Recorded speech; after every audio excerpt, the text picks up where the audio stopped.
Everybody, it's George here again.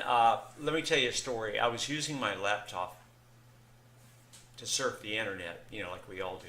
Unknowingly, I ended up installing this really dodgy kind of antivirus program onto the system, and let me tell you, that was just the beginning of all my troubles.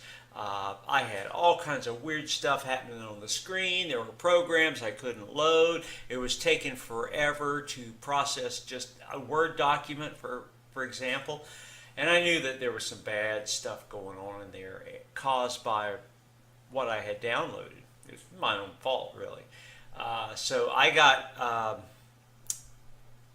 wasn't being very successful at fixing this, so I went online and I found these guys. Let me give you their website. Okay, write this down.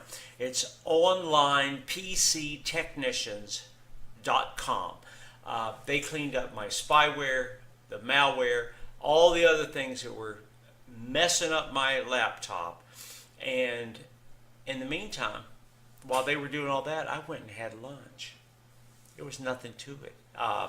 It was great. I recommend them. Remember that website address, and good luck with your PC, and I will talk to you guys later. Bye.